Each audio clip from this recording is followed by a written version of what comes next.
श्रीमद् वाल्मीकि रामायण के अरण्यकांड के 67वें सर्ग में श्री राम और लक्ष्मण की पक्षीराज जटायु से भेंट तथा श्री राम का उन्हें गले से लगाकर रोना। भगवान श्री रामचंद्र जी सब वस्तुओं का सार ग्रहण करने वाले हैं। अवस्था में बड़े होने पर भी उन्होंने लक्ष्मण के कहे हुए अत्यंत सार गर्भित उत्तम वचनों को सुनकर उन्हें स्वीकार किया। तदंतर महाबाहु श्री राम ने अपने बढ़े हुए रोष को रोका और उस विचित्र धनुष को उतारकर लक्ष्मण से कहा, वत्स, अब हम लोग क्या करें, कहां जाएं? लक्ष्मण, किस उपाय से हमें सीता का पता लगे, यहां इसका विचार करो। तब लक्ष्मण ने इस प्रकार संताप पीड़ित हुए श्री राम से कहा, भैया, आपको इस जन स्थान में ही सीता की खोज करनी चाहिए। नाना प्रकार के वृक्ष और लताओं से युक्त ये सघन वन अनेक राक्षसों से भरा हुआ है। इसमें पर्वत के ऊपर बहुत से दुर्गम स्थान, फटे हुए पत्थर और कंदराएं हैं। वहां भांति भांति की भयंकर गुफाएं हैं जो नाना प्रकार के मृगगणों से भरी रहती हैं। यहाँ के पर्वत पर किन्नरों के आवास स्थान और गंधर्वों के भवन भी हैं। मेरे साथ चलकर आप उन सभी स्थानों में एकाग्रचित्त होकर सीता की खोज करें। जैसे पर्वत वायु के वेग से कंपित नहीं होते हैं, उसी प्रकार आप जैसे बुद्धिमान महात्मा नर श्रेष्ठ आपत्तियों में विचलित नहीं होते हैं। उनके ऐसा कहने पर लक्ष्मण सहित श्री रामचंद्र जी रोषपूर्वक अपने धनुष पर शूर नामक भयंकर बाण चढ़ाए वहां सारे वन में विचरण करने लगे। थोड़ी ही दूर आगे जाने पर उन्हें पर्वत शिखर के समान विशाल शरीर वाले पक्षीराज महाभाग जटायु दिखाई पड़े, जो खून से लथपथ होकर पृथ्वी पर पड़े थे। पर्वत शिखर के समान प्रतीत होने वाले उन गृध्रराज को देखकर श्री राम लक्ष्मण से बोले, लक्ष्मण, ये गृध्र के रूप में अवश्य कोई राक्षस जान पड़ता है जो इस वन में घूमता रहता है। निस्संदेह इसी ने विधि राजकुमारी सीता को खा लिया होगा। विशाल लोचना सीता को खाकर ये यहाँ सुखपूर्वक बैठा हुआ है। मैं प्रज्वलित अग्रभाग वाले तथा सीधे जाने वाले अपने भयंकर बाणों से इसका वध करूंगा। ऐसा कहकर क्रोध में भरे हुए श्री राम धनुष पर बाण चढ़ाए समुद्र पर्यंत पृथ्वी को कंपित करते हुए उसे देखने के लिए आगे बढ़े। इसी समय पक्षी जटायु अपने मुंह से फैन युक्त रक्त वमन करते हुए अत्यंत दीन वाणी में दशरथ नंदन श्री राम से बोले, आयुष्मान, इस महान वन में तुम जिसे औषधि के समान ढूंढ रहे हो, उस देवी सीता को तथा मेरे इन प्राणों को भी रावण ने हर लिया। रघुनंदन, तुम्हारे और लक्ष्मण के न रहने पर महाबली रावण आया और देवी सीता को हर कर ले जाने लगा। उसमें मेरी दृष्टि सीता पर पड़ी।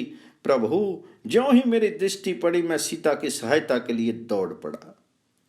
रावण के साथ मेरा युद्ध हुआ। मैंने उस युद्ध में रावण के रथ और छत्र आदि सभी साधन नष्ट कर दिए और वह भी घायल होकर पृथ्वी पर गिर पड़ा। श्री राम, ये रहा उसका टूटा हुआ धनुष, ये है उसके खंडित हुए बाण और ये है उसका युद्ध उपयोगी रथ जो युद्ध में मेरे द्वारा तोड़ डाला गया है। ये रावण का सारथी है जिसे मैंने अपने पंखों से मार डाला था। जब मैं युद्ध करते करते थक गया तब रावण ने तलवार से मेरे दोनों पांखें काट डाली। वह विदेह कुमारी सीता को लेकर आकाश में उड़ गया। मैं उस राक्षस के हाथ से पहले ही मार डाला गया हूं। अब तुम मुझे मत मारो। सीता से संबंध रखने वाली ये प्रिय वार्ता सुनकर श्री रामचंद्र जी ने अपना महान धनुष फेंक दिया और गृध्रराज जटायु को गले से लगाकर वह शोक से विवश होकर पृथ्वी पर गिर पड़े और लक्ष्मण के साथ ही रोने लगे। अत्यंत वीर होने पर भी श्री राम ने उस समय दूने दुख का अनुभव किया। असहाय होकर एकमात्र उदार व श्वास की संकटपूर्ण अवस्था में पड़कर बारंबार लंबी सांस खींचते हुए जटायु की ओर देखकर श्री राम को बड़ा दुख हुआ।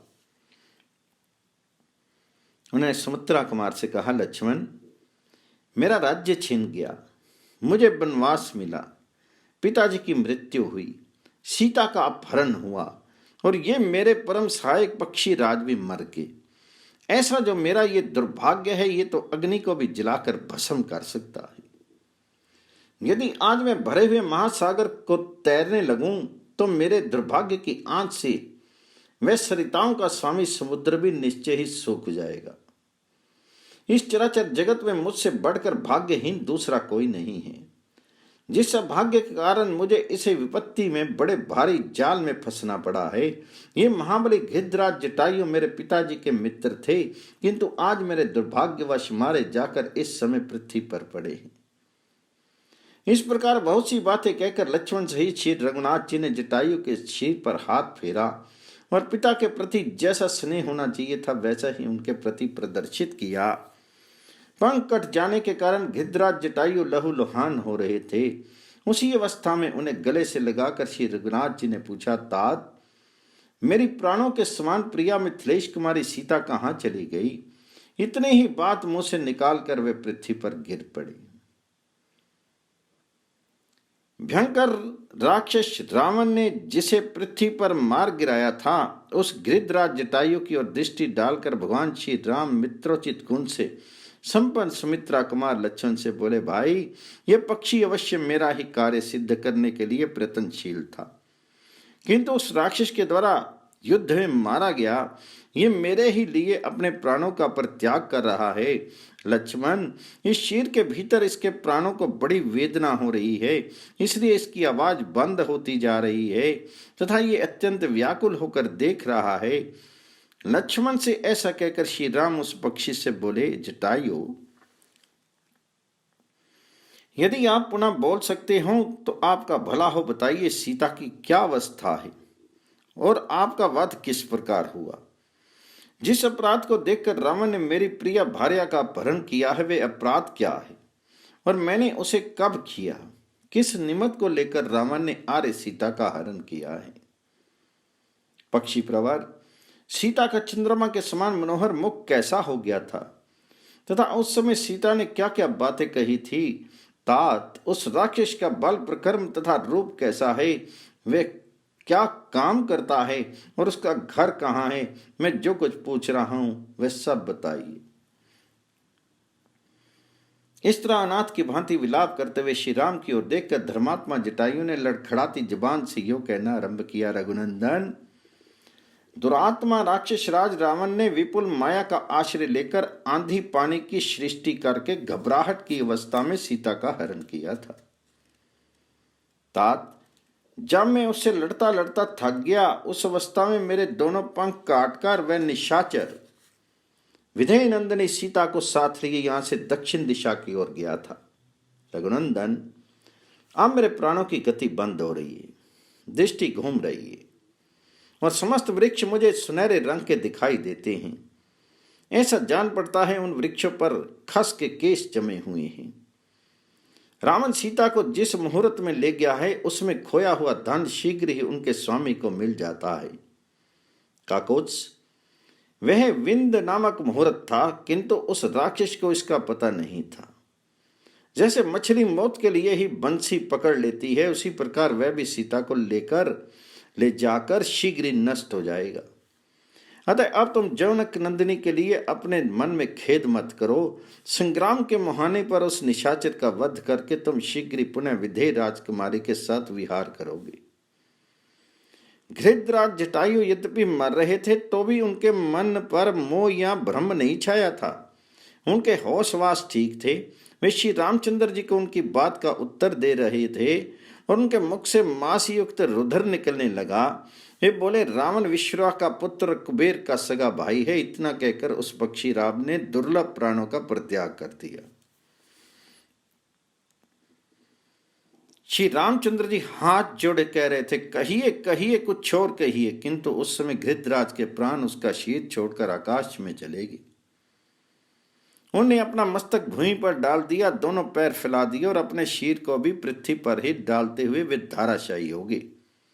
घृतराज जटायु की आंखें लाल दिखाई देती थी। प्राण निकल जाने से वे पर्वत के समान अविचल हो गए थे। उन्हें इस अवस्था में देखकर बहुत से दुखों से दुखी हुए श्री रामचंद्र जी ने सुमित्रा कुमार से कहा, लक्ष्मण, राक्षसों के निवास स्थान इस दंडकारण्य में बहुत वर्षों तक सुखपूर्वक रहकर इन पक्षी राज ने यहाँ अपने शीर का त्याग किया है।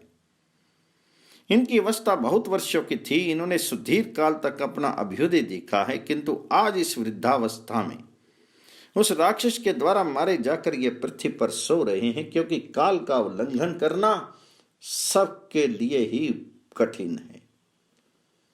लक्ष्मण देखो, ये जटायु मेरे बड़े उपकारी थे, किंतु आज मारेगी। सीता की रक्षा के लिए युद्ध में प्रवृत्त होने पर अत्यंत बलवान रावण के हाथ से इनका वध हुआ है। बाप दादों के द्वारा प्राप्त हुई गीधों के विशाल राज्य का त्याग करके इन पक्षीराज ने मेरे ही लिए अपने प्राणों की आहुति दी है। शोर, शरणागत रक्षक, धर्मपरायण श्रेष्ठ पुरुष सभी जगह देखे जाते हैं, परंतु पक्षी की योनियों में भी उनका अभाव नहीं है। सौम्य, शत्रु को संताप देने वाले लक्ष्मण, इस समय मुझे सीता के हरण का उतना दुख नहीं है जितना कि मेरे लिए प्राण त्याग करने वाले जटायु की मृत्यु से हो रहा है। माँ यशस्वी श्रीमान राजा दशरथ जैसे मेरे माननीय और पूज्य थे, वैसे ही ये पक्षीराज जटायु भी हैं। सुमित्रानंदन, तुम सूखे काष्ठ ले आओ, मैं मत कर आग निकालूंगा और मेरे लिए मृत्यु को प्राप्त हुए इस घृतराज का दाह संस्कार करूंगा। सुमित्रा कुमार, उस भयंकर राक्षस के द्वारा मारे गए इन पक्षी राज को मैं चिता पर चढ़ाऊंगा और उनका दाह संस्कार करूंगा। फिर वे जटायु को संबोधित करके बोले, महान बलशाली घृतराज, यज्ञ करने वाले, अग्निहोत्री, युद्ध में पीठ न दिखाने वाले और भूमि दान करने वाले पुरुषों को जिस गति को, जिस उत्तम लोकों की प्राप्ति होती है, मेरी आज्ञा से उन्हीं सर्वोत्तम लोकों में तुम भी जाओ। मेरे द्वारा दाह संस्कार किए जाने पर तुम्हारी सदगति हो। ऐसा कहकर धर्मात्मा श्री रामचंद्र जी ने दुखित होकर पक्षीराज के शीर को चिता पर रखा और उसमें आग लगाकर अपने बंधु की भांति उनका दाह संस्कार किया। तदनंतर लक्ष्मण सहित पराक्रमी श्री राम वन में जाकर मोटे मोटे कंदमूल विशेष काट लाए और उन्हें जटायु के लिए अर्पित करने के उद्देश्य से उन्होंने पृथ्वी पर कुश बिछाए। मां यशस्वी श्री राम ने रोही के गूदे निकालकर उनका पिंड बनाया और उन सुंदर हरित कुशाओं पर जटायु को पिंडदान किया। ब्रह्मलोक पर लोकवासी मनुष्य को स्वर्ग की प्राप्ति कराने के उद्देश्य से जिन पितृ संबंधी मंत्रों का जप आवश्यक बतलाते हैं, उन सब का भगवान श्री राम ने जप किया। तदनंतर उन दोनों राजकुमार ने गोदावरी नदी के तट पर जाकर उन घृतराज के लिए जलांजलि दी। रघुकुल के इन दोनों महापुरुषों ने गोदावरी में जा नहाकर शास्त्रीय विधि से उन घृतराज के लिए उस समय जलांजलि का दान दिया। महर्षि तुल्य श्री राम के द्वारा दाह संस्कार होने के कारण घृतराज जटायु को आत्मा का कल्याण करने वाली परम पितृ गति प्राप्त हुई। उन्हें रणभूमि में अत्यंत दुष्कर और यशोवर्धक पराक्रम प्रकट किया था, परंतु अंत में रावण ने उन्हें मार गिराया। तर्पण करने के पश्चात वे दोनों भाई पक्षीराज जटायु में पितृतुल्य सुस्थिर भाव रखकर सीता की खोज के कार्य में मन लगाकर देवेश्वर विष्णु और इंद्र की भांति वन में आगे बढ़े। इस प्रकार श्री वाल्मीकि निर्मित आर्ष रामायण आदि काव्य के अरण्य कांड में 68वां सर्ग पूर्ण हुआ। श्रीमद् वाल्मीकि रामायण के अरण्य कांड के 69वें सर्ग में लक्ष्मण का अयोमुखी को दंड देना तथा श्री राम और लक्ष्मण का कबंध के बाहुबंध में पड़कर चिंतित होना। इस प्रकार जटायु के लिए जलांजलि दान करके वे दोनों रघुवंशी बंधु उस समय वहां से प्रस्थित हुए और वन में सीता की खोज करते हुए पश्चिम दिशा नैऋत्य कोण की ओर गए। धनुष्य, बाण और खड्ग धारण किए वे दोनों इक्ष्वाकु वंशी वीर उस दक्षिण पश्चिम दिशा की ओर आगे बढ़ते हुए एक ऐसे मार्ग पर जा पहुंचे जहां पर लोगों का आना जाना नहीं होता था। वह मार्ग बहुत से वृक्षों, झाड़ियों और लता पतों, बेलों तथा सब ओर से घिरा हुआ था। वह बहुत ही दुर्गम, गहन और देखने में भयंकर था। उसे वेगपूर्वक लांघकर वे दोनों महाबली राजकुमार दक्षिण दिशा का आश्रय लेकर उस अत्यंत भयानक और विशाल वन से आगे निकल गए। तदनंतर जनस्थान से 3 कोस दूर जाकर वे महाबली श्री राम और लक्ष्मण क्रौंच अरण्य नाम से प्रसिद्ध गहन वन के भीतर गए। वह वन अनेक मेघों के समूह की भांति श्याम प्रतीत होता था। विविध रंग के सुंदर फूलों से शोभित होने के कारण वह सब ओर से हर्ष फूल सा जान पड़ता था। उसके भीतर बहुत से पशु पक्षी निवास करते थे। सीता का पता लगाने की इच्छा से वे दोनों उस वन में उनकी खोज करने लगे। जहाँ तहाँ थक जाने पर वे विश्राम के लिए ठहर जाते थे। विधेय नंदिनी के अपहरण से उन्हें बड़ा दुख हो रहा था। तत्पश्चात वे दोनों भाई 3 कोस पूर्व जाकर क्रौंच अरण्य को पार करके मतंग मुनि के आश्रम के पास पहुंच गए। वह वन बड़ा भयंकर था। उसमें बहुत से भयानक पशु पक्षी निवास करते थे। अनेक प्रकार के वृक्षों से व्याप्त वह सारा वन गहन वृक्षावनियों से भरा था। वहां पहुंचकर उन दशरथ राजकुमारों ने वहां के पर्वत पर एक गुफा देखी जो पताल के समान गहरी थी। वह सदा अंधकार से आवृत रहती थी। उसके समीप जाकर उन दोनों नरश्रेष्ठ वीरों ने एक विशालकाय राक्षसी देखी जिसका मुख बड़ा विकराल था। वह छोटे छोटे जंतुओं को भय देने वाली तथा देखने में बड़ी भयंकर थी। उसकी सूरत देखकर घृणा होती थी। उसके लंबे पेट, तीखी दाढ़ें और कठोर तथा त्वचा कठोर थी। वह बड़ी विकराल दिखाई देती थी। भयानक पशुओं को भी पकड़कर खा जाती थी। उसका आकार विकट था और बाल खुले हुए थे। उस कंदरा के समीप दोनों भाई श्री राम और लक्ष्मण ने उसे देखा। वे राक्षसी उन दोनों वीरों के पास आई और अपने भाई के आगे आगे चलते हुए लक्ष्मण की ओर देखकर बोली, आओ हम दोनों रमन करें। ऐसा कहकर उसने लक्ष्मण का हाथ पकड़ लिया। इतना ही नहीं, उसने सुमित्रा कुमार को अपनी भुजाओं में कस लिया और इस प्रकार कहा, मेरा नाम अयोमुखी है। मैं तुम्हें भार्या रूप से मिल गई तो समझ लो बहुत बड़ा लाभ हो गया, और तुम मेरे प्यारे पति हो, प्राणनाथ, वीर। ये दीर्घ काल तक स्थिर रहने वाली आयु पाकर तुम पर्वत के दुर्गम कंदराओं में तथा नदियों के तटों पर मेरे साथ सदा रमन करोगे। राक्षसी के ऐसा कहने पर शत्रुसूदन लक्ष्मण क्रोध से जल उठे।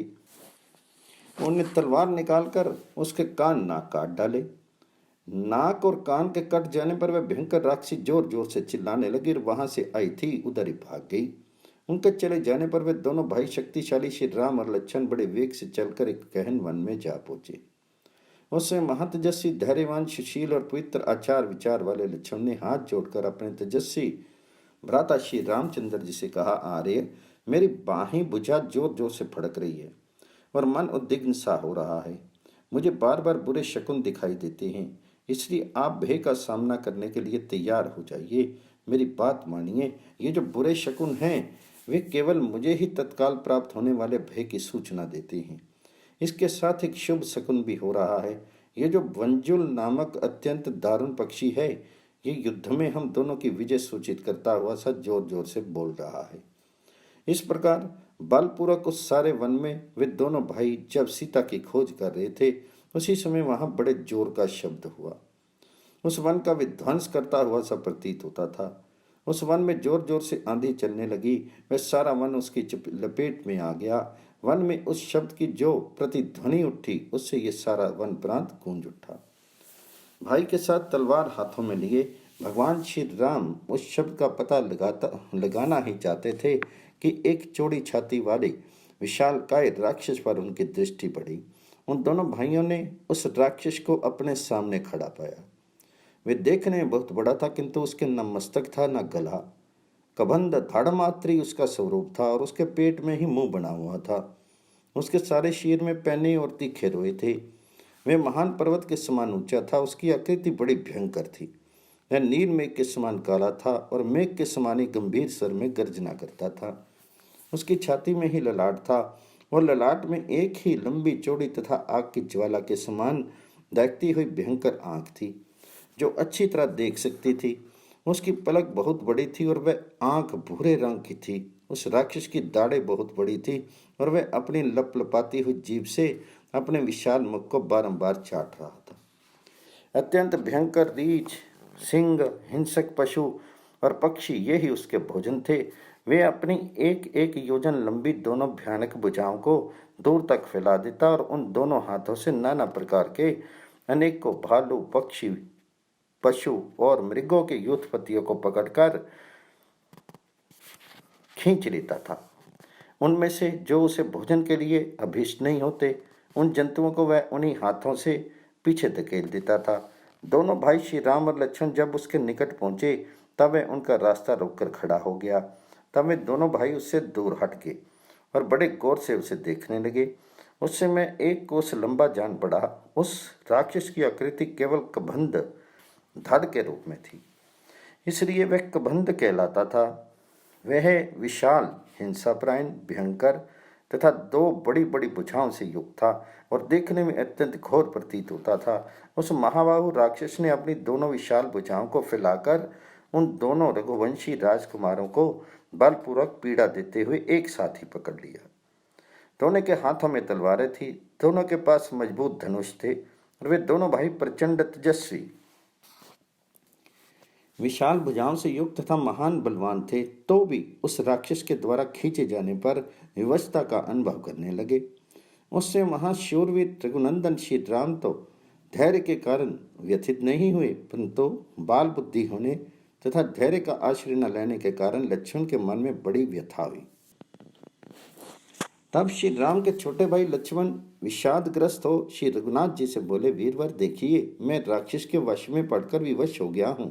रघुनंदन, एकमात्र मुझे ही इस राक्षस को भेंट देकर आप स्वयं इसके बाहुबंधन से मुक्त हो जाइए।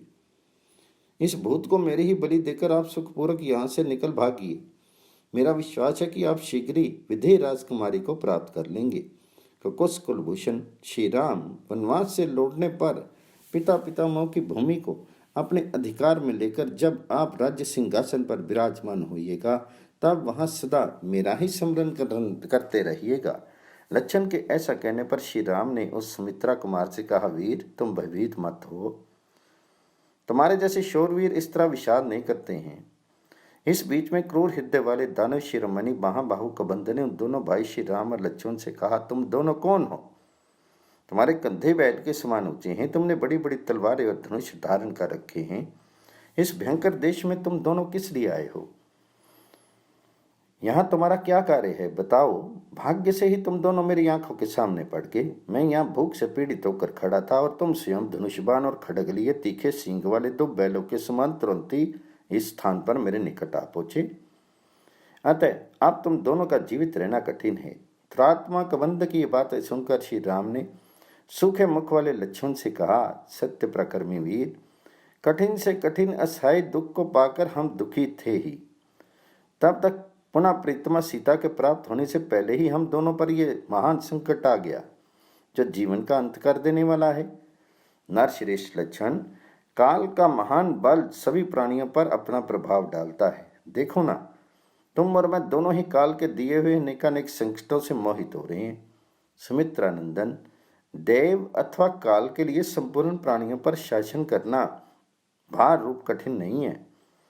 जैसे बालों के बने हुए पुल पानी के आघात से ढह जाते हैं, उसी प्रकार बड़े बड़े शूरवीर, बलवान और अस्त्रविता पुरुष भी सम्रांगन में काल के वशीभूत होकर कष्ट में पड़ जाते हैं।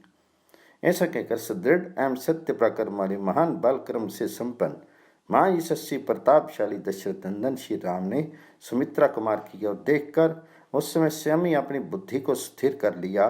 इस प्रकार वाल्मीकि निर्मित आर्ष रामायण आदि काव्य के अरण्य कांड में 69वां सर्ग पूर्ण हुआ। 17वें सर्ग में आपने बाहुपाश से घिरकर वहां खड़े हुए उन दोनों भाई श्री राम और लक्ष्मण की ओर देखकर कबंध ने कहा, क्षत्रिय शिरोमणि राजकुमारों, मुझे भूख से पीड़ित देखकर भी खड़े क्यों हो? मेरे मुंह में चले आओ, क्योंकि देव ने मेरे भोजन के लिए ही तुम्हें यहां भेजा है, इसलिए तुम दोनों की बुद्धि मारी गई है। ये सुनकर पीड़ित हुए लक्ष्मण ने उस समय पराक्रम का ही निश्चय करके ये सम्योचित एवं हितकर बात कही, भैया ये नीच राक्षस मुझको और आपको तुरंत मुंह में ले ले। इसके पहले ही हम लोग अपनी तलवार से इसकी बड़ी बड़ी बाहें शीघ्र काट डालें। ये महाकाय राक्षस बड़ा भीषण है, इसकी भुजाओं में ही इसका सारा बल और पराक्रम निहित है। ये समस्त संसार को सत्ता पराजित सा करके अब हम लोगों को भी यहां मार डालना चाहता है। राजन रघुनंदन, यज्ञ में लाए गए पशुओं के समान निश्चेष्ट प्राणियों का वध राजा के लिए निंदित बताया गया है। इसलिए हमें इसके प्राण नहीं लेने चाहिए, केवल भुजाओं का ही उच्छेद कर देना चाहिए। उन दोनों की ये बातचीत सुनकर उस राक्षस को बड़ा क्रोध हुआ। वह अपना भयंकर मुख फैलाकर उन्हें खा जाने को उद्यत हो गया। इतने में ही देश काल अवसर का ज्ञान रखने वाले उन दोनों रघुवंशी राजकुमारों ने अत्यंत हर्ष में भरकर तलवारों से ही उनकी दोनों भुजाएं कंधों से काट गिराई। भगवान श्री राम उनके दाहिने भाग में खड़े थे। उन्होंने अपनी तलवार से उसकी दाहिनी बां बिना किसी रुकावट के वेगपूर्वक काट डाली और वाम भाग में खड़े वीर लक्षण ने उनकी बाईं भुजा को तलवार से उड़ा दिया। भुजाएं कट जाने पर वह महाबाहु राक्षस मेघ के समान गंभीर गर्जना करके पृथ्वी, आकाश तथा दिशाओं को गुंजाता हुआ धरती पर गिर पड़ा। अपनी भुजाओं को कटी हुई देखकर खून से लथपथ हुए उस दानव ने दीन वाणी में पूछा, वीरो, तुम दोनों कौन हो? कबंध के इस प्रकार पूछने पर शुभ लक्षणों वाले महाबली लक्ष्मण ने उसे श्री रामचंद्र जी का परिचय देकर देना आरंभ किया। ये इक्ष्वाकु वंशी महाराज दशरथ के पुत्र हैं और लोगों में श्री राम नाम से विख्यात हैं। मुझे इन्हीं का छोटा भाई समझो। मेरा नाम लक्ष्मण है। माता कैकेयी के द्वारा जब इनका राज्याभिषेक रोक दिया गया तब ये पिता की आज्ञा से वन में चले आए और मेरे तथा अपनी पत्नी के साथ इस विशाल वन में विचरण करने लगे। इस निर्जन वन में रहते हुए इन देवतुल्य प्रभावशाली श्री रघुनाथ जी की पत्नी को किसी राक्षस ने हार लिया है।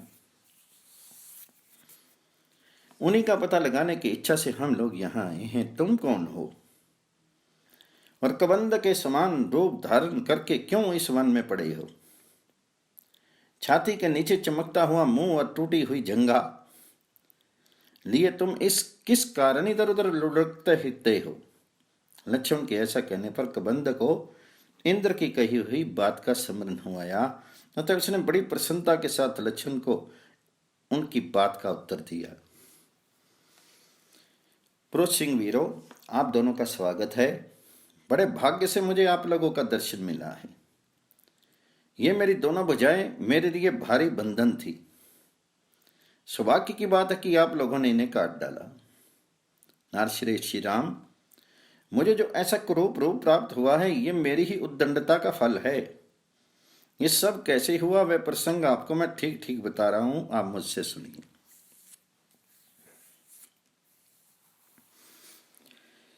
महाभाग श्री राम, पूर्व काल में मेरा रूप महान बल प्रकर्म से संपन्न, अचिंत्य तथा तीनों लोकों में विख्यात था। सूर्य, चंद्रमा और इंद्र का शीर जैसा तेजस्वी है वैसा ही मेरा भी था। ऐसा होने पर भी मैं लोगों को भयभीत करने वाले इस अत्यंत भयंकर राक्षस रूप को धारण करके इधर उधर घूमता और वन में रहने वाले ऋषियों को डराया करता था। अपने इस वर्ताव से एक दिन मैंने स्थूल शिरा नामक महर्षि को कुपित कर दिया। वे नाना प्रकार के जंगली फल मूल आदि का संयम कर रहे थे। उसी समय मैंने उन्हें उस राक्षस रूप से डरा दिया। मुझे ऐसे विकट रूप में देखकर उन्होंने घोर शाप देते हुए कहा, दुरात्मन, आज से सदा के लिए तुम्हारा यही क्रूर और निंदित रूप रह जाए। ये सुनकर मैंने उन कुपित महर्षि से प्रार्थना की, भगवान, इस अभिशाप जनित शाप का अंत का होना चाहिए। तब उन्होंने इस प्रकार कहा, जब श्री राम और लक्ष्मण तुम्हारी दोनों भुजाएं काटकर तुम्हें निर्जन वन में जलाएंगे तब तुम पुनः अपनी उसी परम उत्तम सुंदर और शोभा संपन्न रूप को प्राप्त कर लोगे। लक्ष्मण, इस प्रकार तुम मुझे एक दुराचारी दानव समझो। मेरा जो ये ऐसा रूप है वह सम्रांगन में इंद्र के क्रोध से प्राप्त हुआ है। मैंने पूर्व काल में राक्षस होने के पश्चात घोर तपस्या करके पिता में ब्रह्मा जी को संतुष्ट किया और उन्होंने मुझे धीर जीवी होने का वर दे दिया। इससे मेरी बुद्धि में वह भ्रम या अहंकार उत्पन्न हो गया कि मुझे तो धीर काल तक बनी रहने वाली आयु प्राप्त हुई है, फिर इंद्र मेरा क्या कर लेंगे। ऐसा विचार करके आश्रय लेकर एक दिन मैंने युद्ध में देवराज इंद्र पर आक्रमण कर दिया। उस समय इंद्र ने मुझ पर 100 धार वाले वज्र का प्रहार किया। उसके छोड़े हुए उस वज्र से मेरी जांघें और मस्तक मेरे ही शरीर में घुस गए। मैंने बहुत प्रार्थना की, इसलिए उन्होंने मुझे यमलोक नहीं बैठाया और कहा, पिता में ब्रह्मा जी ने जो तुम्हें दीर्घ जीवी होने के लिए वरदान दिया है वह सत्य हो। तब मैंने कहा, देवराज, आपने अपने वज्र की मार से मेरी जांघें, मस्तक और मुंह सभी तोड़ डाले। अब मैं कैसे आहार ग्रहण करूंगा और निराहार रहकर किस प्रकार सुदीर्घ काल तक जीवन रह सकूंगा। मेरे ऐसा कहने पर इंद्र ने मेरी भुजाएं एक एक योजन लंबी कर दी एवं तत्काल ही मेरे पेट में तीखे दाढ़ों वाला एक मुख बना दिया। इस प्रकार मैं विशाल भुजाओं द्वारा वन में रहने वाले सिंह, चीते, हरिण, बाघ और जंतुओं को सब ओर से समेट कर खाया करता था। इंद्र ने मुझे यह भी बतला दिया था कि जब लक्ष्मण से श्री राम तुम्हारी भुजाएं काट देंगे उस समय तुम स्वर्ग में जाओगे। तात राज शिरोमणि, इस शरीर से इस वन के भीतर जो जो वस्तु देखता हूं वह सब ग्रहण कर लेना मुझे ठीक लगता है। इंद्र तथा मुनि के कथन के अनुसार मुझे यह विश्वास था कि एक दिन श्री राम अवश्य मेरी पकड़ में आ जाएंगे। इसी विचार को सामने रखकर मैं इस शरीर को त्याग देने के लिए प्रयत्नशील था।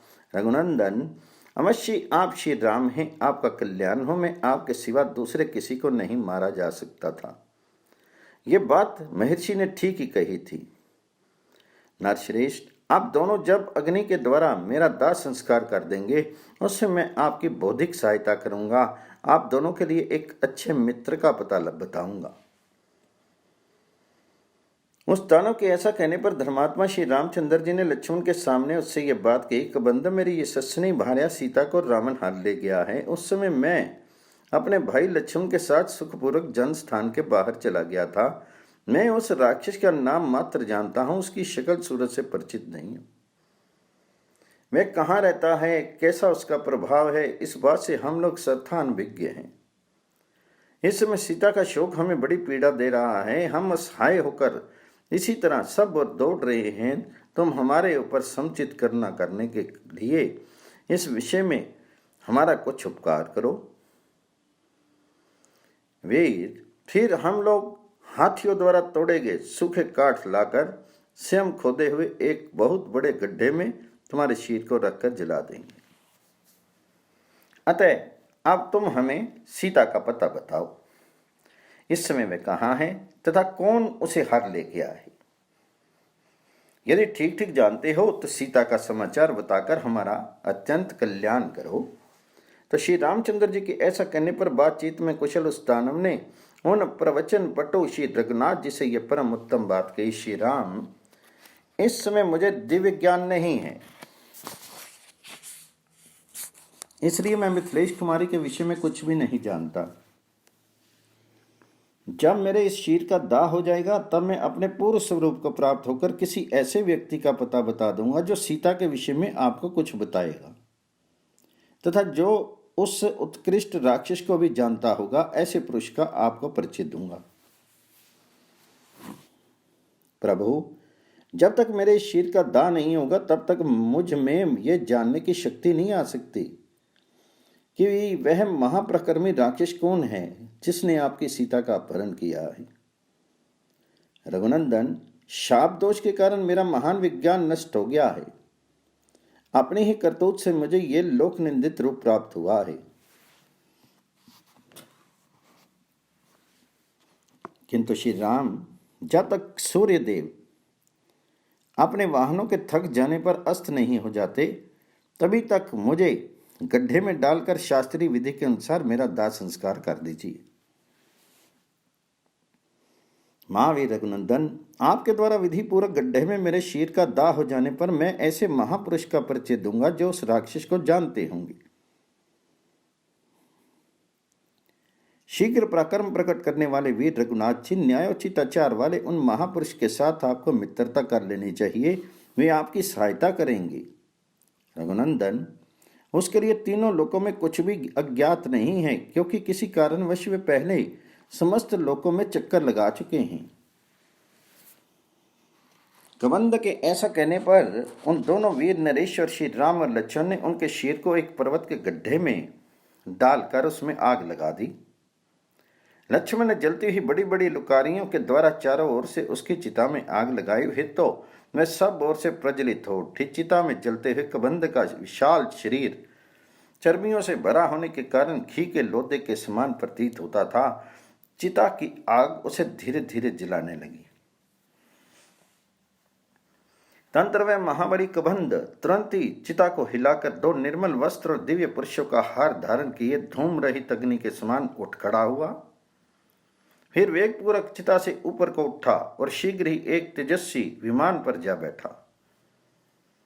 निर्मल वस्त्र से भूषित होकर वह बड़ा तेजस्वी दिखाई देता था। उसके मन में हर्ष भरा हुआ था तथा समस्त अंग प्रत्यंग में दिव्य आभूषण शोभा दे रहे थे। हंसों से जुटे हुए उस यशस्वी विमान पर बैठा हुआ महान तेजस्वी कबंध अपनी प्रभा से दसों दिशाओं को प्रकाशित करने लगा और अंतरिक्ष में स्थित होकर श्री राम से इस प्रकार बोला, रघुनंदन, आप जिस प्रकार सीता को पा सकेंगे ये ठीक ठीक बता रहा हूं, सुनिए। श्री राम लोकों में 6 युक्तियां हैं जिनसे राजाओं द्वारा सब कुछ प्राप्त किया जाता है। उन युक्तियों तथा उपायों के नाम हैं संधि, विग्रह, यान, आसन, द्वैधी भाव और समाश्रय। जो मनुष्य दुर्दशा से ग्रस्त होता है वह दूसरे किसी दुर्दशा ग्रस्त पुरुष से ही सेवा या सहायता प्राप्त करता है, ये नीति है। श्री राम लक्ष्मण सहित आप बुरी दशा के शिकार हो रहे हैं, इसलिए आप लोग राज्य से वंचित हैं तथा उस बुरी दशा के कारण ही आपको अपनी भार्या के अपहरण का महान दुख प्राप्त हुआ है। अतः सहृदय में श्रेष्ठ रघुनंदन, आप अवश्य उस पुरुष को अपना सहृदय बनाइए जो आपकी ही भांति दुर्दशा में पड़ा हुआ हो। इस प्रकार आप सहृदय का आश्रय लेकर सम आश्रय नीति को अपनाइए। मैं बहुत सोचने पर भी ऐसा किए बिना आपकी सफलता नहीं देखता हूं। श्री राम सुनिए, मैं ऐसे पुरुष का परिचय दे रहा हूं, उसका नाम है सुग्रीव। वह जाति के वानर हैं। उन्हें उसके भाई इंद्र कुमार बाली ने कुपित होकर घर से निकाल दिया है। वह मनस्वी वीर सुग्रीव इस समय 4 वानरों के साथ उस गिरिवर ऋष्यमुख पर निवास करते हैं जो पंपा सरोवर तक फैला हुआ है। वे वानरों के राजा महाप्रकर्मी सुग्रीव तेजस्वी, अत्यंत कांतिमान, सत्य प्रतीक, विनयशील, धैर्यवान, बुद्धिमान, महापुरुष, कार्यदक्ष, निर्भीक, दीप्तिमान तथा महान बल और पराक्रम से संपन्न हैं। वीर श्री राम के महामना भाई बाली ने सारे राज्य को अपने अधिकार में कर लेने के लिए उन्हें राज्य से बाहर निकाल दिया है। अतः वे सीता की खोज के लिए आपके सहायक और मित्र होंगे, इसलिए आप अपने मन को शोक में मत डालिए। इक्ष्वाकुवंशी वीरों में श्रेष्ठ श्री राम, जो होनहार है उसे कोई भी पलट नहीं सकता। काल का विधान सभी के लिए दुर्लंघ होता है। अतः आप पर जो कुछ भी बीत रहा है इसे काल या प्रारब्ध का विधान समझकर आपको धैर्य धारण करना चाहिए। वीर रघुनाथ जी, आप यहां से शीघ्र ही महाबली सुग्रीव के पास जाइए और जाकर तुरंत उन्हें अपना मित्र बना लीजिए। प्रज्वलित अग्नि को साक्षी बनाकर परस्पर द्रोह न करने के लिए मैत्री स्थापित कीजिए और ऐसा करने के बाद आपको कभी उस वानर राज सुग्रीव का अपमान नहीं करना चाहिए। वे इच्छानुसार रूप धारण करने वाले प्रकर्मी और कृतज्ञ हैं तथा इस समय स्वयं ही अपने लिए एक सहायक ढूंढ रहे हैं। उनका जो अभीष्ट कार्य है उसे सिद्ध करने में आप दोनों भाई समर्थ हैं। सुग्रीव का मनोरथ पूर्ण हो या ना हो, वे आपका कार्य अवश्य सिद्ध कर देंगे। वे ऋक्षराज के क्षेत्रज्ञ पुत्र हैं और बाली से शंकित रहकर पंपा सरोवर के तट पर भ्रमण करते हैं। उन्हें सूर्यदेव का औरस पुत्र कहा गया है। उन्होंने बाली का अपराध किया है, इसलिए वे उससे डरते हैं। रघुनंदन, अग्नि के समीप हथियार रखकर शीघ्र सत्य की शपथ खाकर ऋष्यमुख निवासी वनचरी वानर सुग्रीव को आप अपना मित्र बना लीजिए। कभी से सुग्रीव संसार में नर मांस भक्षी राक्षसों के जितने स्थान हैं उन सब को पूर्ण रूप से निपुणता पूर्वक जानते हैं। रघुनंदन, शत्रुदमन, सहस्त्रों किरणों वाले सूर्यदेव जहां तक तपते हैं वहां तक संसार में कोई ऐसा स्थान या वस्तु नहीं है जो सुग्रीव के लिए अज्ञात हो। वे वानरों के साथ रहकर समस्त नदियों, बड़े बड़े पर्वतों, पहाड़ों, दुर्गम स्थानों और कंदराओं में भी खोज कराकर आपकी पत्नी का पता लगा लेंगे। राघव, वे आपके वियोग में शोक करती हुई सीता की खोज के लिए संपूर्ण दिशाओं में विशालकाय वानरों को भेजेंगे तथा रावण के घर से भी सुंदर अंगों वाली मिथिलेश कुमारी को ढूंढ निकालेंगे। आपकी प्रिया सती साधी सीता मेरु शिखर के अग्रभाग पर पहुंचाई गई हो या पाताल में प्रवेश करके रखी गई हो, वानर शिरोमणि सुग्रीव समस्त राक्षसों का वध करके उन्हें पुनः आपके पास ला देंगे। 73वें सर्ग में श्री राम को सीता की खोज का उपाय दिखाकर अर्थवेता कबंध ने उनसे पुनः यह प्रयोजन युक्त बात कही। श्री राम यहां से पश्चिम दिशा का आश्रय लेकर जहां ये फूलों से भरे हुए मनोरम वृक्ष शोभा पा रहे हैं, यही आपके जाने लायक सुखद मार्ग है।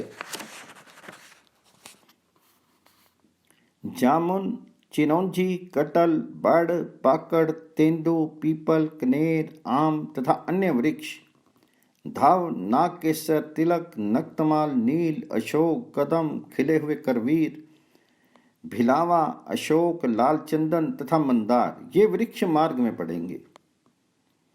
आप दोनों भाई इनकी डालियों को बलपूर्वक भूमि पर झुकाकर अथवा इन वृक्षों पर चढ़कर इनके अमृत तुल्य मधुर फलों का आहार करते हुए यात्रा कीजिएगा। काकोच, खिले हुए वृक्षों से शोभित उस वन को लांघकर आप लोग एक दूसरे वन में प्रवेश कीजिएगा जो नंदन वन के नाम से मनोहर है। उस वन के वृक्ष उत्तर कुरुवश के वृक्षों की भांति मधु की धारा बहाने वाले हैं तथा उनमें सभी ऋतुओं में सदा फल लगे रहते हैं। चैत्ररथ वन की भांति उस मनोहर कानन में सभी ऋतुएं निवास करती हैं। वहां के वृक्ष बड़ी बड़ी शाखा धारण करने वाले तथा फलों के भार से झुके हुए हैं। वे वहां सब और मेघों और पर्वतों के समान शोभा पाते हैं। लक्ष्मण उन वृक्षों पर चढ़कर अथवा सुखपूर्वक उन्हें पृथ्वी पर झुकाकर उनके अमृत तुल्य मधुर फल आपको देंगे। इस प्रकार सुंदर पर्वत पर भ्रमण करते हुए आप दोनों भाई एक पहाड़ से दूसरे पहाड़ पर तथा एक वन से दूसरे वन में पहुंचेंगे और इस तरह अनेक पर्वतों और वनों को लांघते हुए आप दोनों वीर पंपा नामक पुष्करणी के तट पर पहुंच जाएंगे। श्री राम, वहां कंकड़ का नाम नहीं है। उसके तट पर पैर फिसलने लायक कीचड़ आदि नहीं है।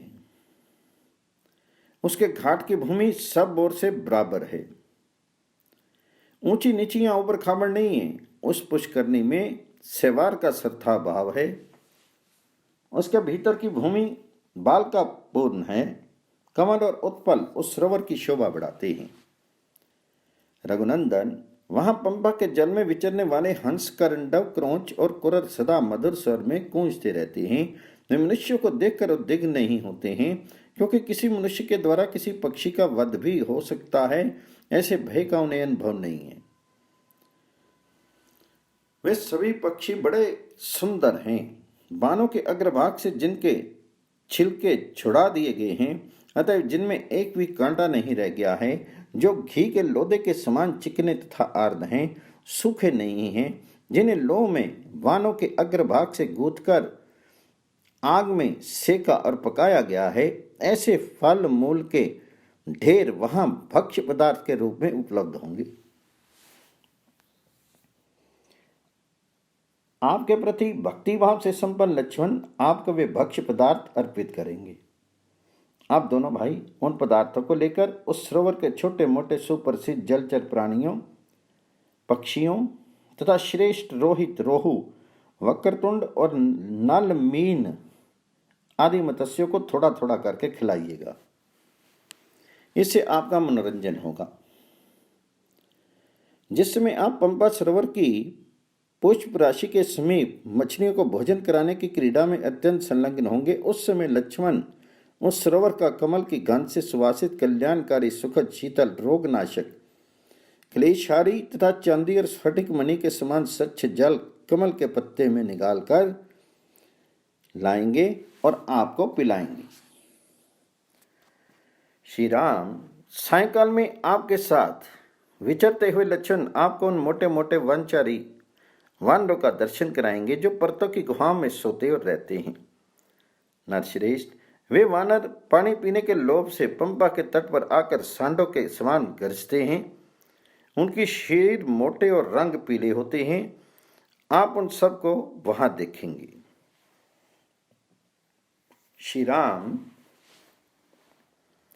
सायंकाल में चलते समय आप बड़ी बड़ी शाखा वाले पुष्पधारी वृक्षों तथा पंपा के शीतल जल का दर्शन करके अपना शोक त्याग देंगे। रघुनंदन, वहां फूलों से भरे हुए तिलक और नक्तमाल के वृक्ष शोभा पाते हैं तथा जल के भीतर उत्पल और कमल फूले हुए दिखाई देते हैं। रघुनंदन, कोई भी मनुष्य वहां उन फूलों को उतार कर धारण नहीं करता है, क्योंकि वहां तक किसी की पहुंच ही नहीं हो पाती है। पंपा सरोवर के फूल ना तो मुरझाते हैं न झड़ते ही हैं। कहते हैं वहां पहले मतंग मुनि के शिष्य ऋषिगण निवास करते थे, जिनका चित्त सदा एकाग्र एवं शांत रहता था।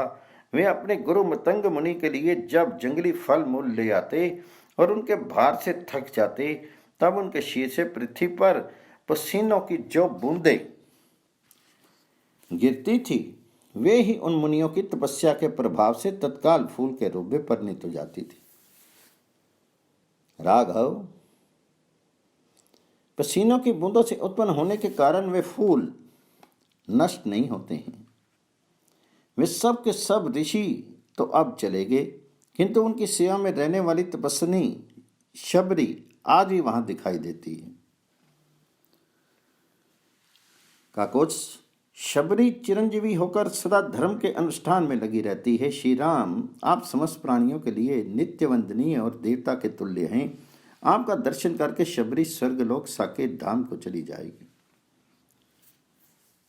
ककोत्स कुलभूषण श्री राम, तदंतर आप पंपा के पश्चिम तट पर जाकर एक अनुपम आश्रम देखेंगे, जो सर्वसाधारण की पहुंच के बाहर होने के कारण गुप्त है। उस आश्रम पर तथा उस वन में मतंग मुनि के प्रभाव से हाथी कभी आक्रमण नहीं कर पाते। रघुनंदन, वहां का जंगल मतंग वन के नाम से प्रसिद्ध है। उस नंदन तुल्य मनोहर और देववन के समान सुंदर वन में नाना प्रकार के पक्षी भरे रहते हैं। श्री राम, आप वहां बड़ी प्रसन्नता के साथ सआनंद विचरण करेंगे। पंपा सरोवर के पूर्व भाग में ऋष्यमुख पर्वत है, जहां के वृक्ष फूलों से शोभित दिखाई देते हैं।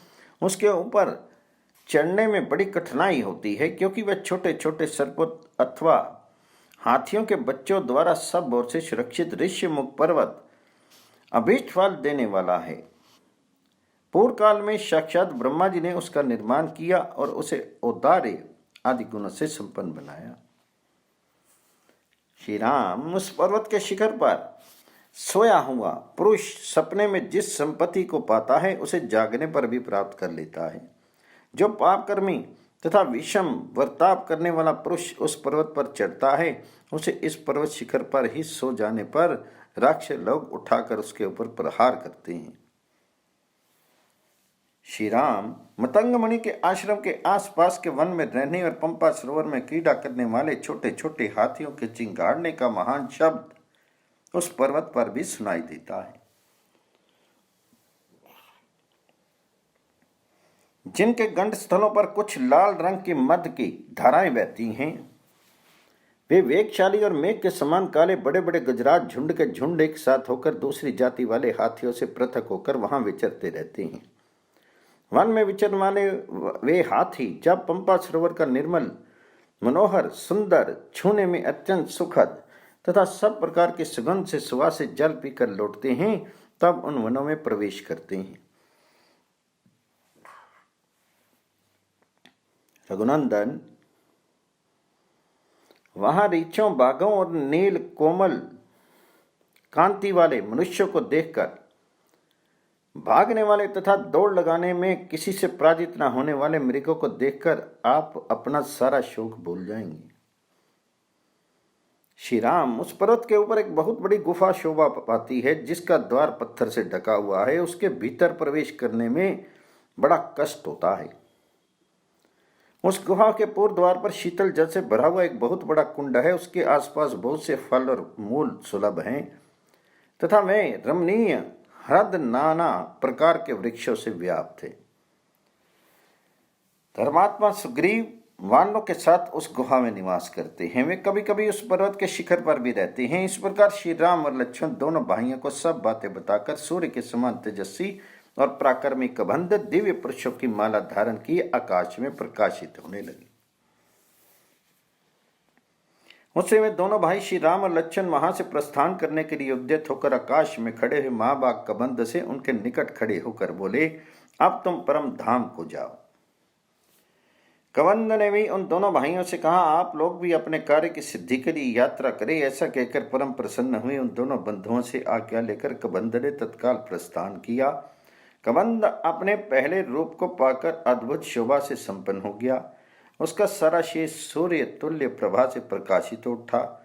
वह राम की ओर देखकर उन्हें पंपा सरोवर का मार्ग दिखाता हुआ आकाश में ही स्थित होकर बोला, आप सुग्रीव के साथ मित्रता अवश्य कीजिए। इस प्रकार श्री वाल्मीकि निर्मित आश्रमायण आदि काव्य के अरण्य कांड में 70, 71, 72, 73वां सर्ग पूर्ण हुआ।